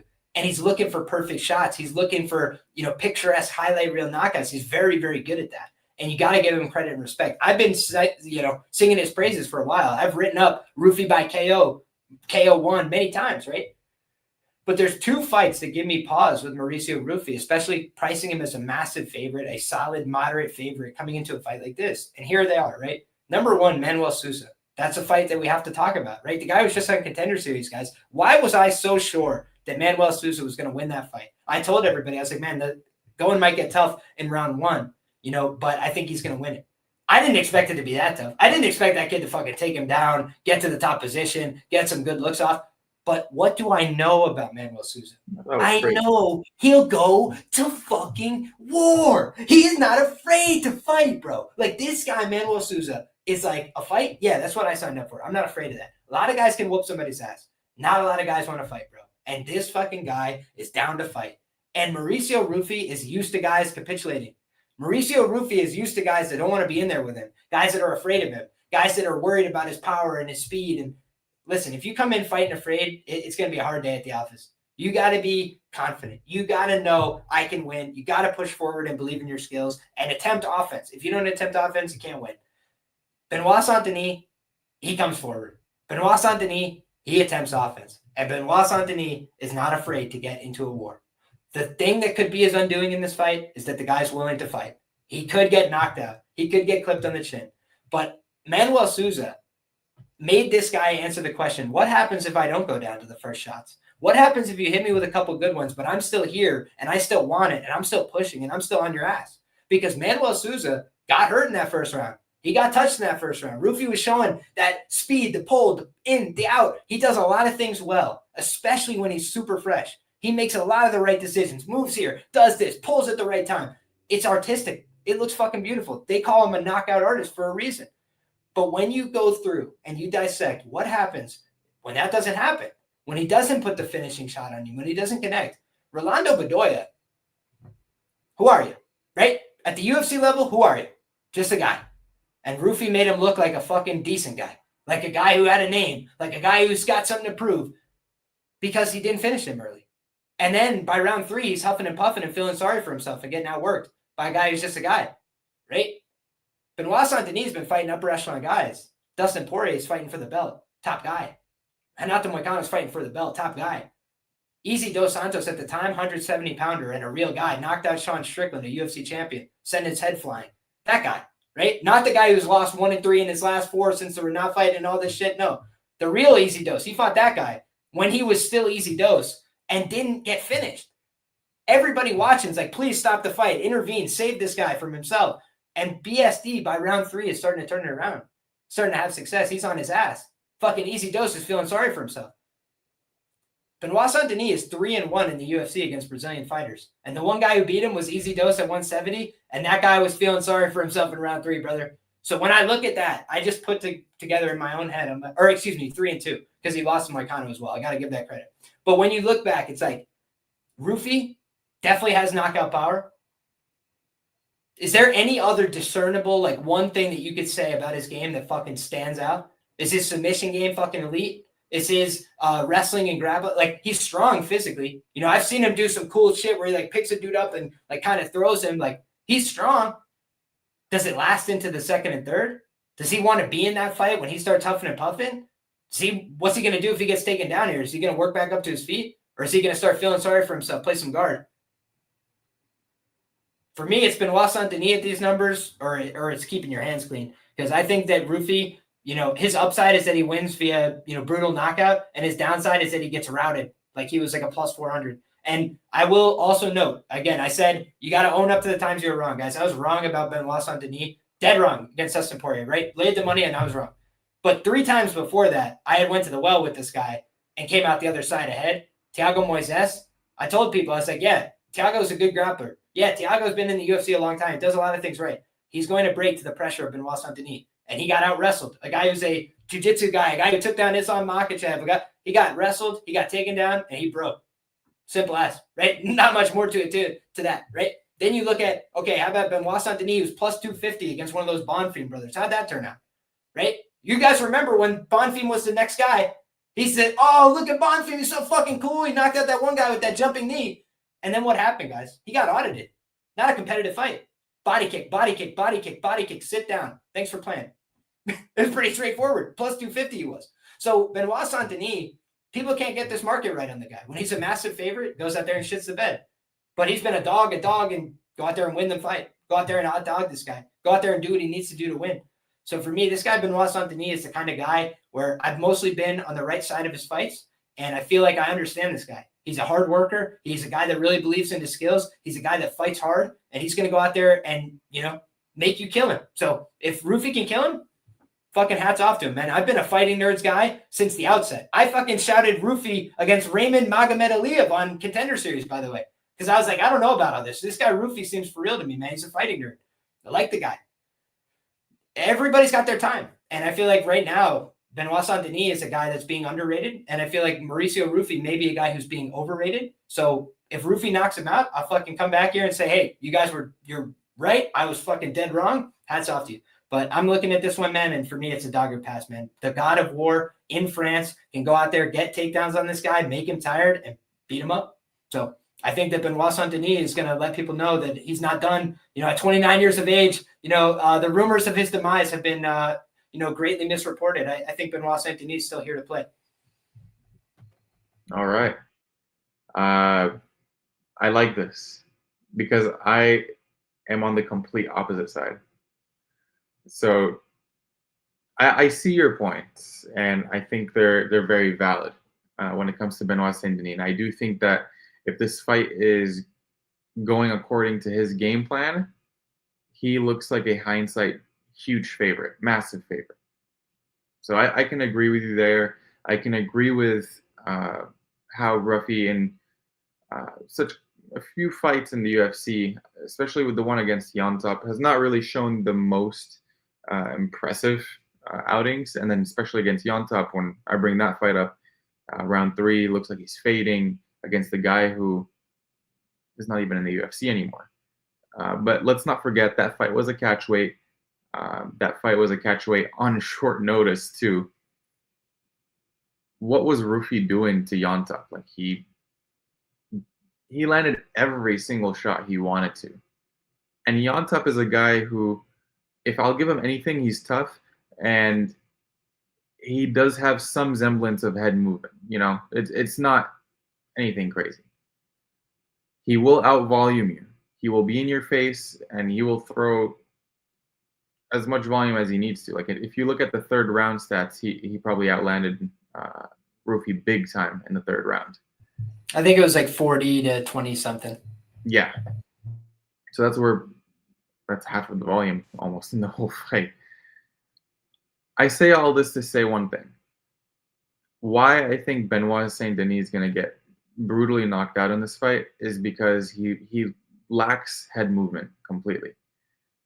Benoit Saint-Denis has shown to not move his head off the center line at all. And against Easy Dose, I mean, almost everybody in the world thought that fight should have been stopped one way or another. Sure, he showed the toughness to stay in it, and the ref was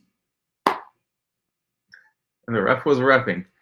I do think that Rufi is going to be able to target practice on this guy until he eventually puts him out.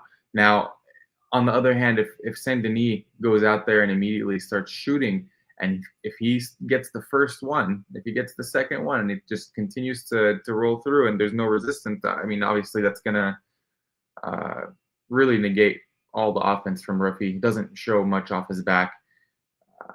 But I think he has the athleticism to keep this fight standing for as long as it needs to be before he lands the kill shot. I don't really rate Benoit Saint-Denis' durability as much as most people do. So that's just personal bias. But respect to both sides. Respect to both sides. I just think that the power on the Rufi side is going to be a game changer in quicker fashion than how Saint-Denis wants this fight to go. It takes one mistake. I think that's totally fair play, my brother. The one thing I'll just note, though, again, is like, what would Mauricio Rufi's record look like if he had fought Renato Moicano and if he had fought Dustin Poirier? You know, and if your answer is like he knocked those guys both out, fair play. Like, I think that's very possible. But I do think like that's one thing that people are you know, again, if he had fought Kyle Prepelic, I think he's going to clean him up, right? So that not really like, you know, there's a perfect one-to-one comparison. But point being is like, I think Jamie Malarkey would get fucking smoked by Benoit Saint-Denis. I think James Yontop would get smoked by Benoit Saint-Denis. And I think Bobby Green, with all due respect, would get smoked by Benoit Saint-Denis. So that's 3 for 3 as far as I'm concerned. And Raymond Magomed like, I don't know, put that one in the crap sheet. I don't really know. But I think my guy Chen hit it on the head. Binary fight, highlight reel KO for Rufi if it stays standing. If BSD manages to get takedowns and control, possible decision. I think possible anything. That's the one thing that I feel is the difference maker for BSD and why I feel he's a live dog is like if he won this fight by KO, I wouldn't be surprised. If he won it by submission, I wouldn't be surprised. If he won it by decision, I wouldn't be surprised. If Rufi wins it by anything other than KO, I will be minorly surprised. Like a decision and he just outlands it. Like I could kind of see that, but I would even be moderately surprised by that. So for me, like Rufi, KO, absolutely live. If you like that prop, like go ahead and click it. For me though, at -200, I do worry that this guy, you know, could find himself taken down in round 1 and like it's instantly -110. Do you know what I mean? Like, and on top of that, like I could also just see Benoit Saint-Denis gets 1 takedown, gets 2 takedowns. The guy gets back up, but he's a lesser version. Like now he just doesn't have the same snap, the same pop, the same zip on his shots. Could be wrong, but that's the way I see it in terms of how it could go wrong. All right, man. That takes us to the main event of the evening. Please go ahead. He's where I think that's the game changer for him. I think he's going to be able to land that kill shot early. But I really think that this is a compelling fight and can go both ways. If you're asking me money line side, I'm going to say Benoit Saint-Denis. That's what I wanted to cap that breakdown off with. So that might sound confusing to a few, but money line side is Benoit Saint-Denis. What I think the outcome. But you think Ruffy's going to knock him out? Yeah, I do think Ruffy's knocking him out. Just fair play, from watching the tape, yeah. I think this is a worthy co-main event. Oh yeah, absolutely. Which brings us, of course, to our main event of the evening. None other than Nassourdine Imavov. He has changed his name, guys. It's no longer the Russian sniper because that doesn't sell as well in France. He is the sniper, Nassourdine Imavov. And I did love the pre-fight video he put out. If you guys missed it, it was like, you know, a video saying like he's not even French, he's Russian or whatever. It's like a clip from a press conference or something. And he's like, oh, yeah. And then it's like all the French people like talking on his behalf and like making this like hype video for him. It's like the soccer players, they give him the jersey and stuff. It was cool. So I do like that. If you guys are into fight promotion, you know, stuff, packages, material, I'm a sucker for packaging. And I do think that that was a really good one put out by Imavov and his team. Check that out. It was highlighted on his social media. But that being said, guys, he's taking on not a fighting nerd, the captain of the fighting nerds. I've been telling people about Caio Borralho since he knocked out James Murray back on Contender Series. Plus 400 they gave us for him to knock out James Murray, a gift that simply will never be returned in kind. Thank you very much for all involved, matchmakers, you know, promotion, whoever put that line up. I appreciate all you guys for that. I think he cleaned him up in the first round. But with that being said, you look at that fight, that was at 205 pounds. Caio Borralho is one of these guys that's kind of, skirted between, done his thing. He has a match against Jailton Almeida on the record, right? The guy's kind of done his little dance at a few different weight classes, but 185 seems to be the ticket for this guy, right? He was able to make it for, the pay-per-view. What was that, 3 weeks ago? Turns around. He's already ready to go again for this main event, right? And he had said, this won't be an excuse for me. If I come in and I lose this fight, like, don't make it an excuse for me that I weighed in twice. I knew what I was signing up for. I'm prepared for this.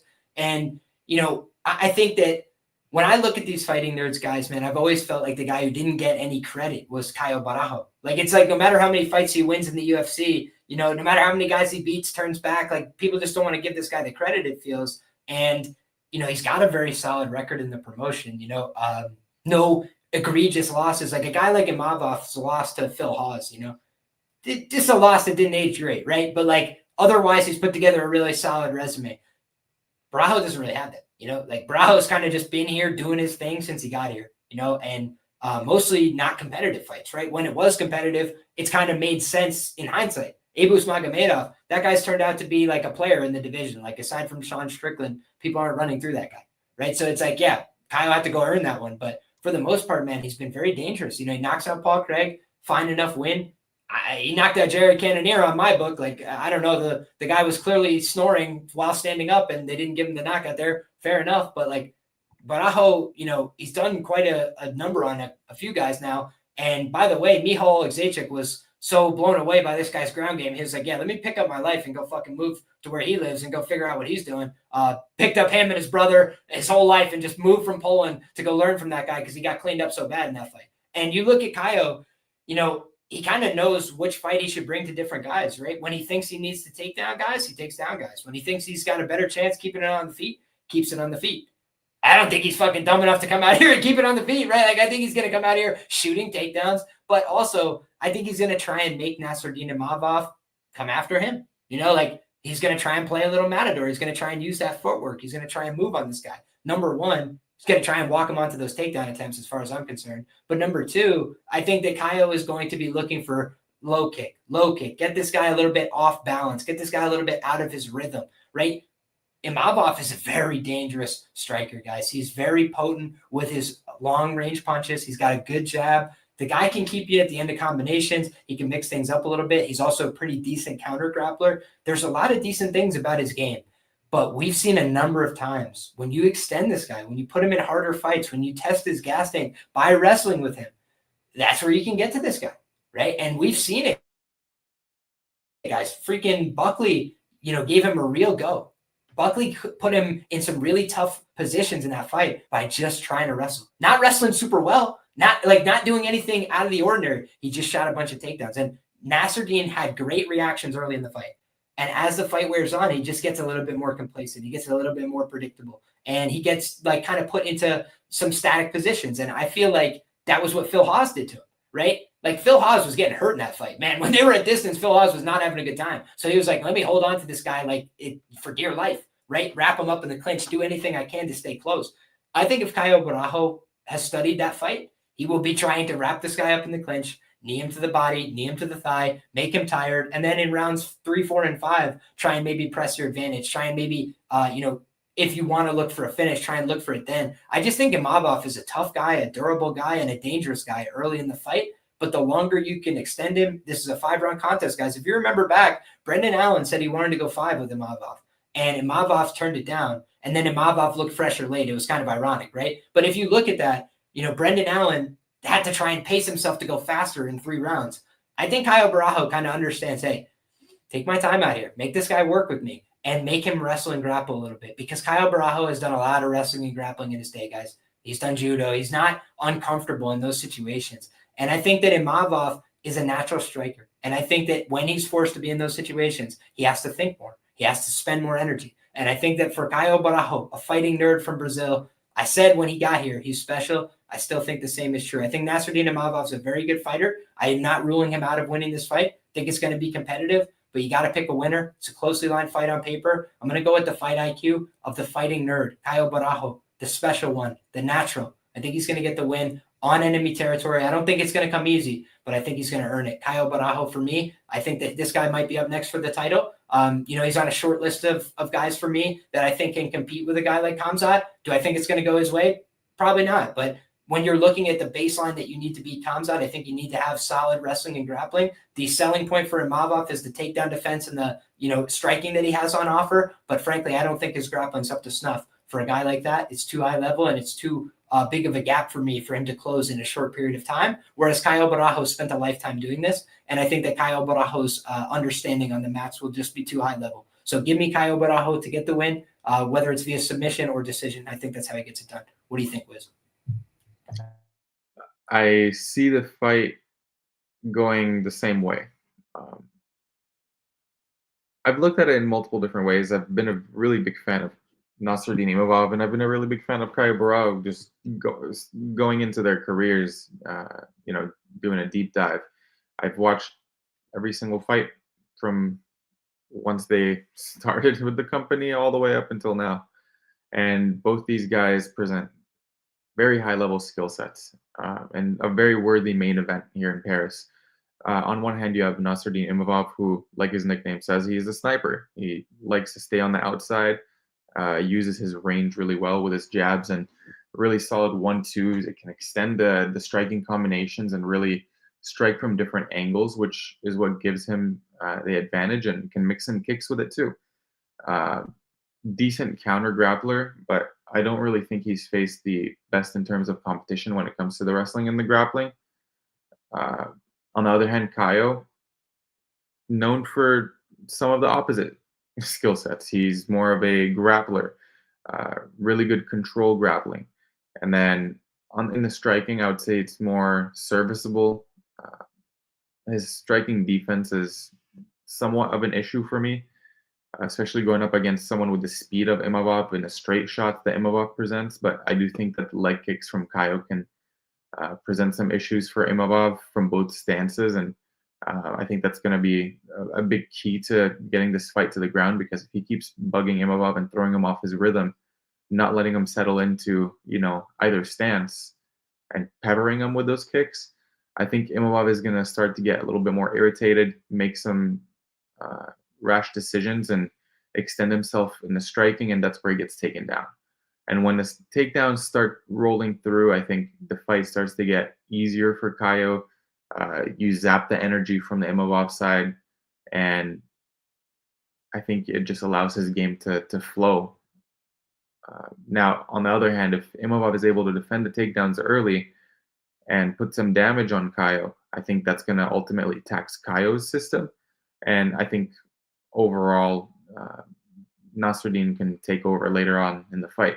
But for me personally, I think I'm always going to side with the grappler in this type of matchup, especially when both are high level.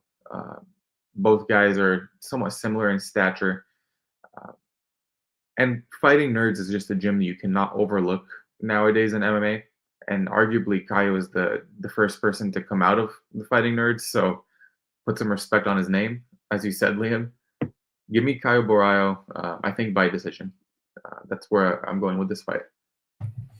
Yeah, man, I think the decision is possible, but ever since the UFC got on his ass about not finishing fights, I do think we've seen Borralho turn up that mean streak just a little bit. Yeah. And I think that, Rich in the chat, Borralho sub, Viva la Brazil. I do feel that way as well, as in terms of a possibility, right? I think the decision, if he doesn't get the sub, but I think the ground superiority will be there. Also, Chen says, Allen pinned Imavov to the mat for 4 minutes in round 1. Caio beat Allen in a grappling match. Shout out to Chen for that data point. I didn't know that. I've been trying to find the vid, but can't. IQ-wise, def got to go Caio.